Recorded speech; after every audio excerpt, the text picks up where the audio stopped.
defeated against the Chicago White Sox, at least. Can they stay that way? And has there ever been a better catch than the one that basically ended the game last night? We debate the difference between Travis Jankowski's catch and Gary Matthews Jr. catch. It's all coming up as we also get you ready for the finale against the Chicago White Sox. It's coming your way next on the DLLS Rangers podcast.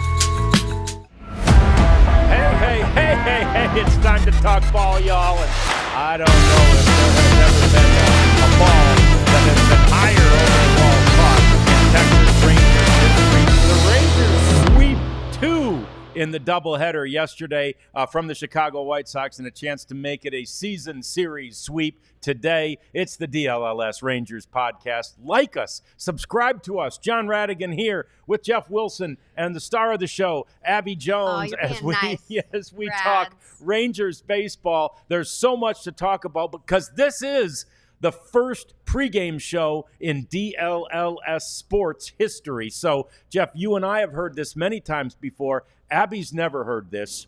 We're pigs. Guinea pigs, that is. Yeah, we are. We've heard. Abby's never heard those words. Abby's like shocked, like, you calling me a pig? No, a guinea pig. As we try this. Thought we were friends. Thought we were buddies. Yeah, I come on. Yeah, All right. yeah, guinea pigs, and who better to do it than a Hall of Famer? And, Hall of Famer in the house. And then 2 other people. Yeah, all right. It's awesome. Well, I want to start strong. Yeah. Let's start. Go. Yeah. Go. Is Travis Jankowski's catch last night the catch of the franchise? And I mean the catch. I mean, I can't go back to the Washington Senators days. But, Right. Yeah. I can go back to like 08, a little bit before then. I've seen the Gary Matthews catch. I wasn't there, but I mean, considering the circumstances, I think it is. I mean, it had all the features, athleticism, obviously, importance to the game. I mean, if he misses that ball, game's over. Yeah. 3 runs. You lose to the walk-off. worst team in baseball. Yeah. And have to go home and suffer that indignity. I don't think I've seen a better catch, especially with the circumstances. All right, Jeff? I love that guy, and I love that catch, but it is not better than the Gary Matthews Jr. catch. Gary Matthews Jr., and I was got a there. little heated combo. I was there, and he had to run farther. I'm not positive he jumped higher, although he did defy gravity. He defied Absolutely. gravity. Both of them did. Right. But I agree with you, Jeff, on the context. I mean, Andrew Chafin, as soon as the ball hit the bat, he's like, Yeah. well, I just ruined this game. You He know? knew. Yeah. Well, okay, so we just finished with the Olympics, so let's do degree of difficulty. Yes. I think Gary Matthews had a higher degree of difficulty. I don't think the Valid ball was hit as high. Okay. And then he had to twist and do all sorts of things. I mean, but just Travis Jankowski, he backhanded it. He jumped really high. Tracked it so well too. And yeah, but he did have time to time it out. And but again, the Rangers kept playing after Gary Matthews made the catch. Yes, they did. Jankowski Although doesn't they make the catch. They kept playing. Yeah, they game wouldn't is have over. if he The did. game is pretty much that's over. Right. Yeah, that's And right. right. I mean, the Rangers did still have to get 2 more out, or one more out. They got the bases loaded But and they had to change still, pitchers. Still, Yeah.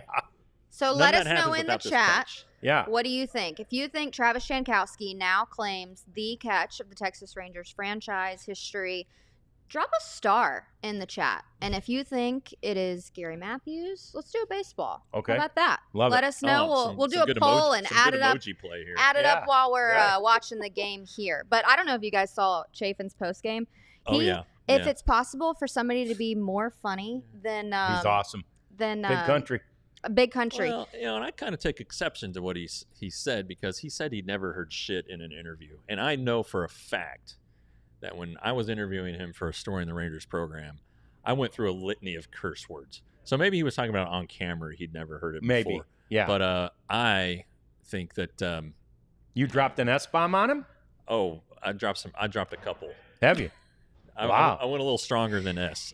He also said nobody's ever robbed a home run for him before. That's interesting. So and it's the first time Travis Jankowski's had a game-winning catch. Yeah. Yeah. Now He's gone over the wall before. Nace says the catch of the franchise was the catch by Carter in the ALCS. That was okay. boy. I think That we was didn't a very consider that one. It's a good point, though. And happy birthday, Evan Carter. that's right. He's 22 Evan today. Carter. Now I would say that yes, that's a big catch. The fact that Altuve fouled up on the bases helps magnify that catch. Yep. 8th inning. That was game 1, right? Or was it was game 2? Game 2. Game 2. And so obviously a huge moment there. Now, I might say though that Evan Carter, who had never played left field there, didn't really play it that well. Like as far as getting under the ball and understanding, he had a little more room to scoot back. The unfamiliarity with the ballpark, and you can't blame him because he's a rookie. Leody Taveras robbed a home run in the World Series. It came in a loss. No, it was in the ALCS also. He robbed Alvarez. Right. So that catch was great, but didn't help the Rangers win. It just helped them lose by less. I would say a very underrated catch was it late in 2015. Drew Stubbs. This is when the Rangers are fighting for the division title, and Drew Stubbs, the native Texan, made a running catch into the right center field alley at the old ballpark, robbing Ian Kinsler, who was with the Tigers at the time. Because if the Rangers lose that game, they don't win the division. There are a lot of catches I've seen that you just kind of reflect upon, and you're like Josh Hamilton made some really nice catches. He did. He ran a long way to make a lot of like catches. that one when he jumped into the wall. I'm pretty sure he hurt himself. Of course. Yeah.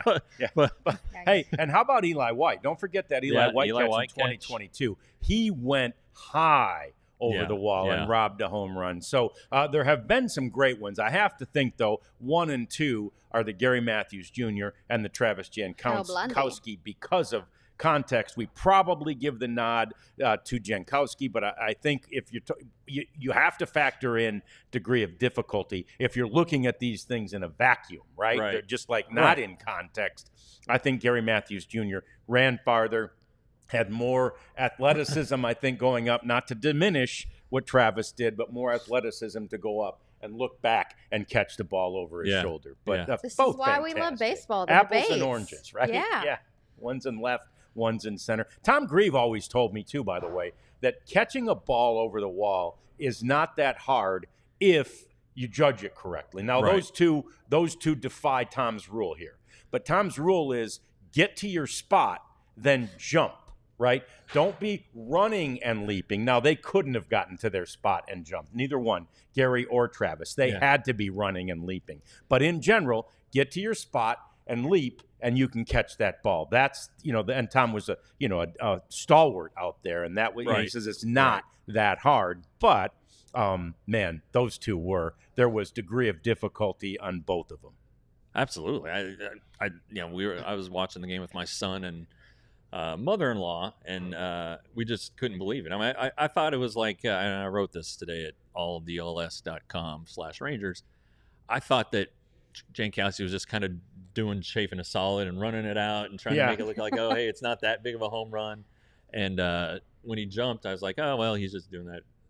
To help continuing help this guy. Yeah. And then the son of a bitch, he caught had it. a plan. Yeah. And it couldn't happen to a nicer guy. I never knew Gary Matthews Jr., but Travis Jankowski is about the nicest guy on the face of the earth. Unbelievable. So, cool deal. Yeah. Cool deal. We're 15 minutes away from the Rangers game today, the finale against the Chicago White Sox. We're getting you ready for that and reliving some of the great moments of last night, which include the sort of return of one Jack Leiter. In that first game, or rather that was in the second game as well, the same game in which Jankowski made the catch, Jack Leiter made the start, Abby, and had some pretty good numbers. Yeah, let's take a look at his pitches by innings, because one thing that we have seen as a trend with Jack Leiter and his MLB starts are this guy has to, kind of get comfortable first, and then he seems to settle down. But first inning, 30 pitches. Hey. His fastball did reach 99.6, and he used, his arsenal for sure. But he was able to settle down. He ended up finishing. I think we have a graphic of his finish stat line as well. But good stuff from Jack Leiter. I think with him, the biggest thing is the mental game. You can see him talking to himself. His dad used to do that when he played too. But, I mean, this guy, he's sweating bullets, talking to himself. I mean, the first inning, you just see him constantly working just to stay locked in the game. And maybe he can get to a point where he can, like Kobe Bryant, my favorite athlete of all time, would always tap into that mental side of things. And you use it as a fuel instead of, your obstacle. So Jack Leiter, I personally liked this start from him. I thought it was more impressive than things that he's done before. He was able to get his velo up, used quite a bit of pitches in that, and he really was great at locating and commanding his stuff. So once he gets going, it's a little rocky in the first to start out, but not lighting it up yet, but it's on the way, I think. It's what we talked about yesterday. He knows he's going to have more opportunities, right? He's going to pitch 5 days from now. He's back in a routine, which is what starting pitchers need. But there's so much mental. It's almost all mental at this point for him. And we wondered which voices are those that he's hearing in his head. And we know it's his dad. And we hope it's Mike Maddox, but we know his dad. And I love when you talk about him hitting 99.6. He's hit 100 10 or 12 times in the minors this year. And I love what his dad said to him. He quoted it last night after the game. He said, my dad always says, how easy can you throw hard? Right? Yeah. It has to be a fluid motion. It has to be an easy. It's like Jack Nicklaus used to say the same thing in golf, right? He'd say, the farther I want it to go, the easier I swing. Right. And Jack's not a big guy. No. I mean, Jack's 5'11", all right? I mean, he's got trees like tree trunks, though, and that's where he generates all of his power, and you can see it in the delivery. It's a pretty powerful delivery. But he and his dad gave him the book called The ABCs of Pitching by Harvey Dorfman. Yep. And it's kind of takes you through the mental side of things, and that's like Jack's non-Bible Bible. He really believes heavily in that. He has a mental skills coach who's based in Colorado that Cole Winn uses, a lot of guys use. And so I know some people are like, oh, he's out there talking to himself, he's losing his mind. I think that's how he processes things. I do too. And and if you can look back in the inning, leadoff walk, not good. Catcher's interference, puts another guy on base who shouldn't be on base.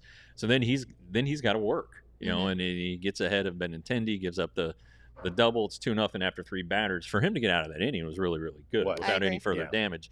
And I know he's playing a really crappy White Sox team, but you know what? He hadn't had any success against either of the previous 3 teams he faced. And I think that was a big mental hurdle because you saw the pitch counts just go down by innings. Yeah. He pitched 8 in the final inning. He pitched to contact. And really the last run that scored against him was an inherited runner that Arania let in. But in 4+ innings, he showed improvement. He still needs to be more efficient. But again, that first inning, if he could cut that down by 10 pitches, he probably gets through 5 full and maybe into the 6th. So I just thought it was better. A major improvement. His first 3 games, his first 3 MLB starts, he had 0 pitches like in the 98 mile per hour range. This game, 14 pitches in the first 2 innings. So you are seeing improvement. It's not all like a domino. Well, it is a domino effect. It's not all going to happen at once. So small improvements. And again, the repetition of that is going to be key for him. I did think that he fired a lot of his bullets early. And I guess he had to in the first inning because in the 5th, and when he faced those last 2 batters and didn't get either of them out, his fastball velocity was down. The good ones, always have it in their back pocket. Yeah, and maybe he did. Maybe he did, and just didn't get a chance to take it out of the pocket. But I like Justin Verlander. I always remember Justin Verlander's a classic. In those 9th inning, he pulls out 100. In those ALCS games. Yeah. with the Rangers in 11. He's toddling along. It seems like he starts out 92, 93, and then he knows the game. He's almost done, and it's 98, 99. Those guys have it. They know when they're about to come out of the game, and you might as well just let it eat. And so I think he'll learn that, but also a clean first inning, clean innings where you don't have to use your best bullets.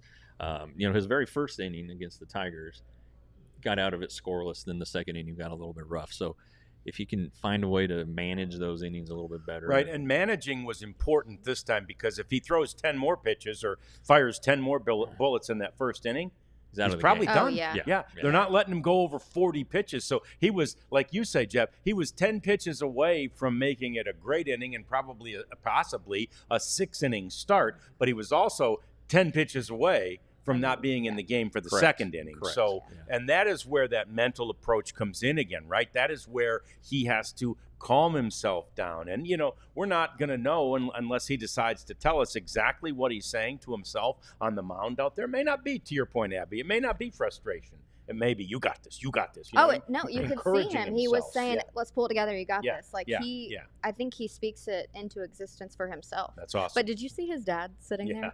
Nope. Yeah. No pen and pad. There he was. Or pen and pad. Jeez. Yeah. Taking his own notes. Yeah. Yeah.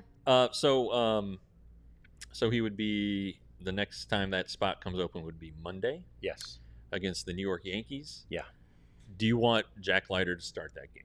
Or do you want Jose Urena, who pitched behind him and tossed 4 scoreless innings and is a veteran and probably has a little more for Aaron Judge and Juan Soto, won't be intimidated to see them step into the box? What do you want? It's a great question. Yeah, good question. I really think I want to see Jack Leiter, baptism by fire.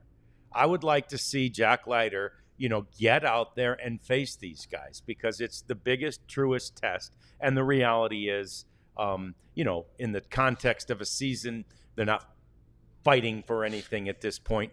But the other side of that coin is, if he has a poor outing against them, does it shatter the confidence? I don't think it will. Yeah. I think he's far enough along. I don't think it will. So I would love to see what he can do against them. Well, one of the responsibilities of a manager and coaching staff is to put their players in the best position to succeed. True. And maybe that's what's best for him in the long term. But right now is the short term more important? Is having sustained success over this last month more important? So I don't know. And we're kind of just, I want to clarify this. He was the 27th man yesterday for the doubleheader, not doubleheader. So the Rangers sent him back to Round Rock last night. The 27th man can only stay on the roster for that day. And some people I saw, the Rangers tweeted it out, and they're like, oh my God, why did they send him back? It's just like a roster. They're massaging the rules here on the roster.